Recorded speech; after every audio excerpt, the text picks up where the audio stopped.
Are you vaccinated? Do you have your vaccine passport, sir? Have you been following the protocols of hand hygiene, masking, and social distancing? Hey guys, it's Tammy here, and I get asked a lot about my thoughts around the vaccine, whether people should take it, not take it, which one you should take. But I also get asked questions about how do I deal with family members who are like on my ass to get the vaccine and maybe I don't want to get it, or maybe I did get it and they think I'm sold out and I'm drinking the Kool-Aid. Well, I'd like to share a few tips with you. And this video is inspired by a friend of mine who recently wrote to me and said, Tammy, please help me. My family is riding my ass because I haven't got the vaccination yet. And I'm like, you just need to talk to them.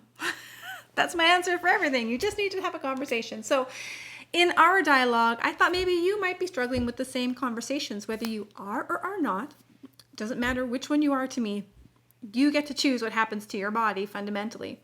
I do not judge you either way. I choose to get the vaccine. I take the vaccine every year, flu shot, so taking the COVID vaccine was a no-brainer for me.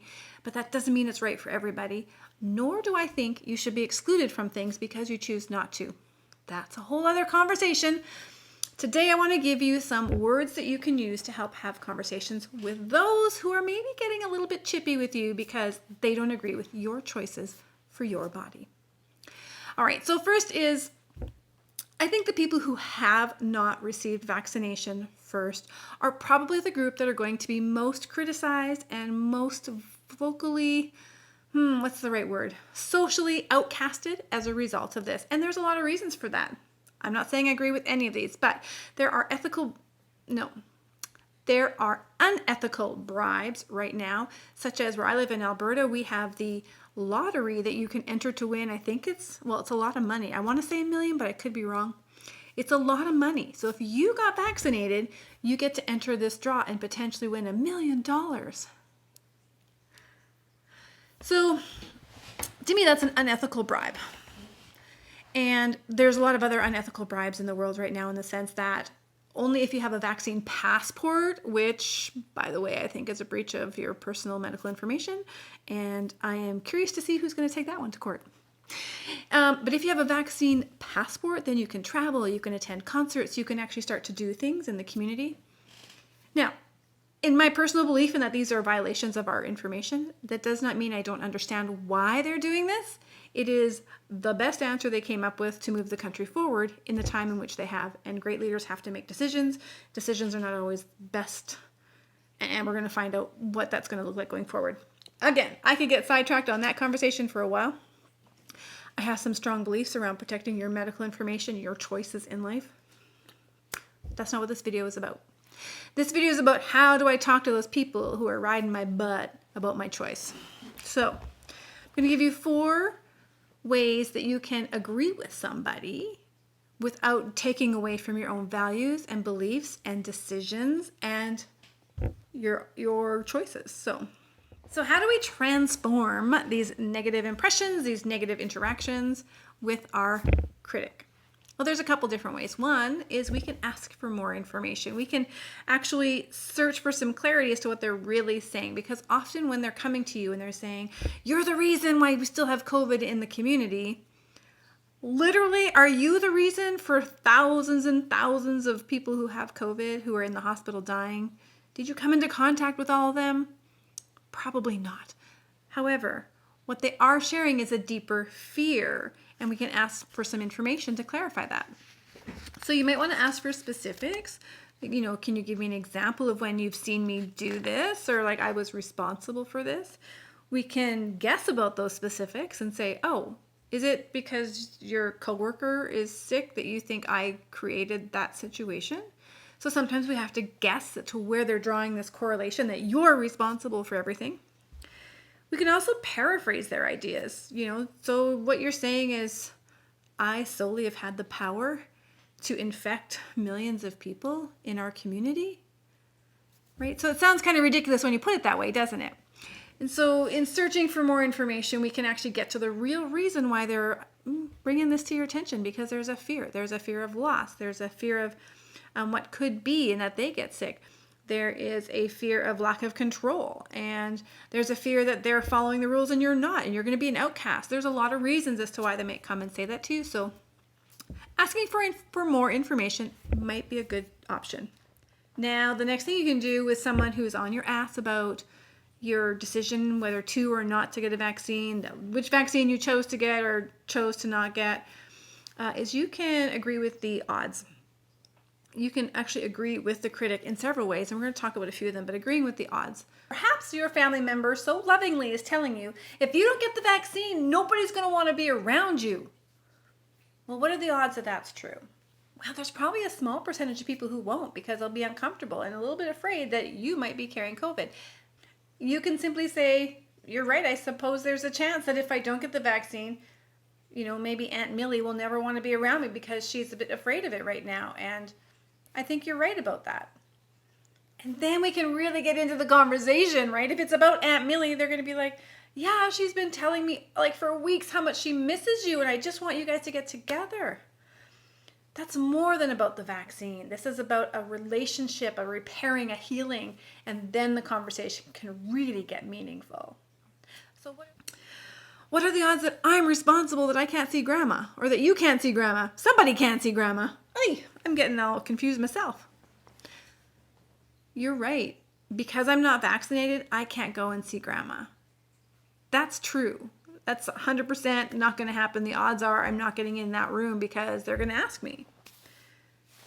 But you can still go if you're vaccinated. So I want you to go and enjoy that time with her and say hi for me. Maybe I'll step outside the window and wave at her so she can at least see my face. How can we manage to still have this time with Grandma? Because it's important for you that I go see her. I can hear that I can do it in a way that makes you feel comfortable.